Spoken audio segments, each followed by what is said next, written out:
Hi guys, welcome back to my channel. I'm glad to see you here today. I hope you're having a good day. Today, I'll be showing you how I scaped my mini jungle tank.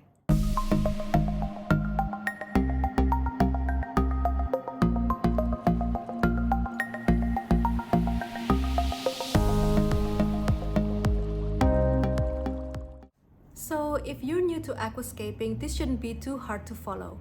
And because it's also low tech, it's not going to require you to set up any CO2 injection. And also, it wouldn't break your bank. Or if you just wanted to get your feet wet on aquascaping, this video should really help you. And before we start, if you're new to my channel, please come and find me on Instagram where I'm most active and my profile is right here. Also, if you're interested in finding out a bit more about betta care as well as look at my aquascaping portfolio, you can head over to my website right here. And to start with, I'll show you a time lapse of my build video and followed by a quick breakdown of exactly what kind of materials you need. And if you stick around till the end, I will also show you the mistakes that I've made. It's a slightly painful one this time, so yeah, you'll see.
So let's start with some really basic planning.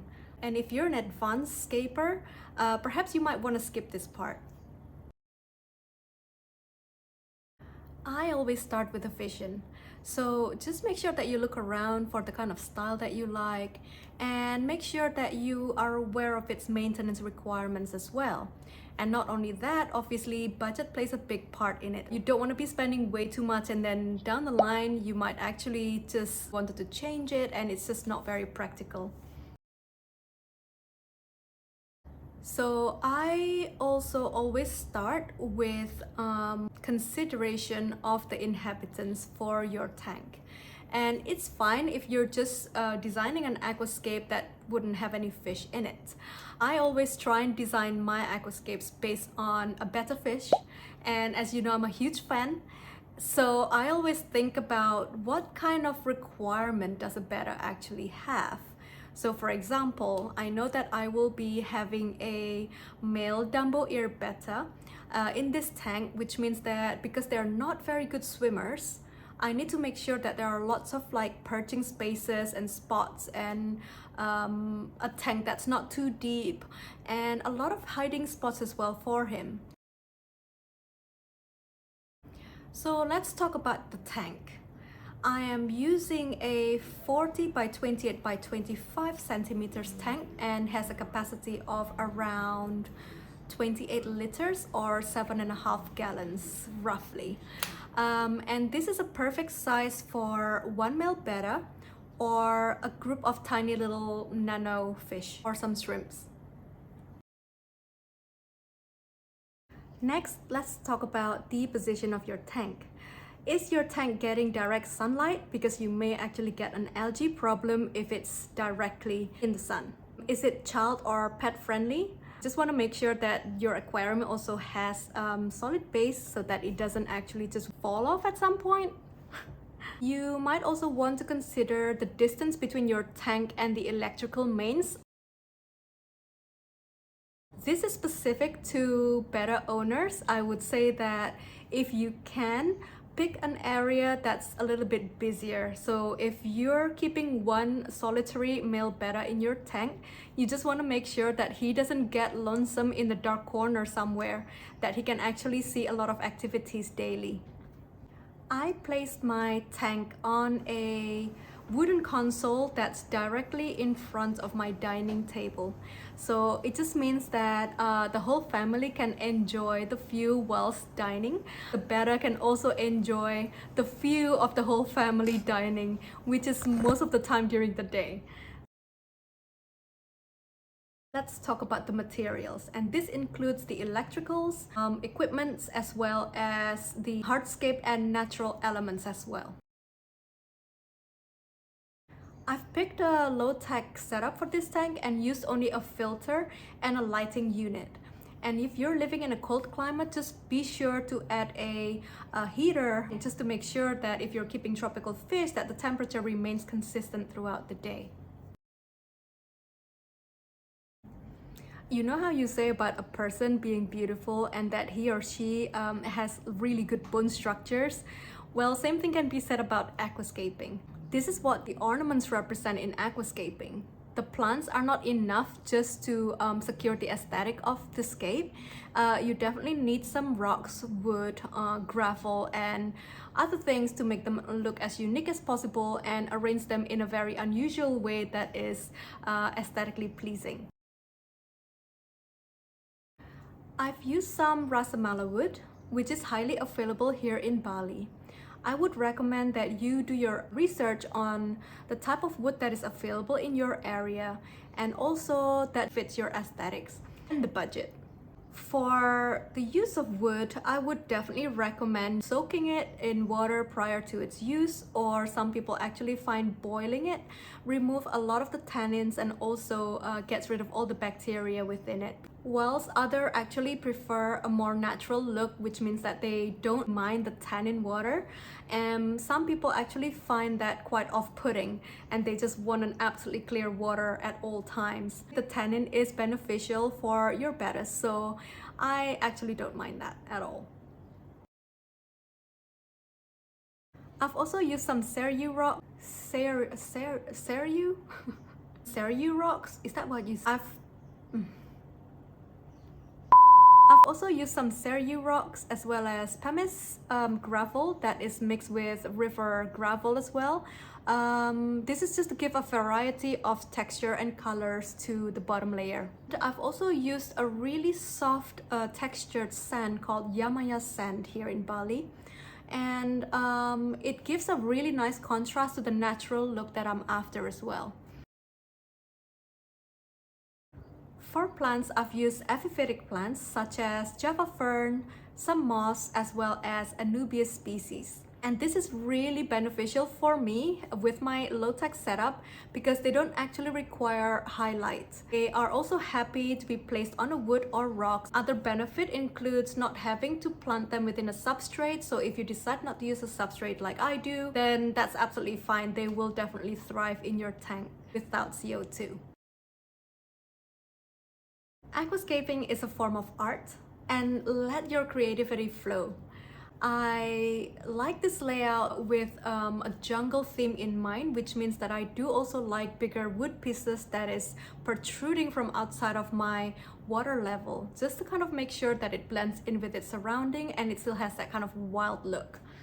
If you want to learn more about designing and layout, maybe you can look into 3 things that is widely available online, and that is rule of thirds, and there's also golden ratio, and there's also something called focal point to help you define your space and just kind of create the layout that is comfortable to look at.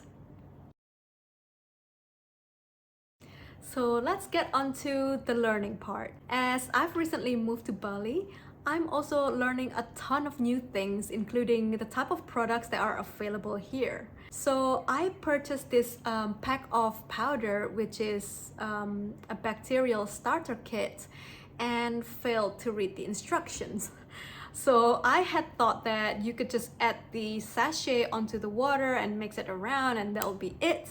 I was meant to add the powder underneath the soil substrate or the sand before adding the water in. I just mixed the powder with some water and added the water in, and the result is this.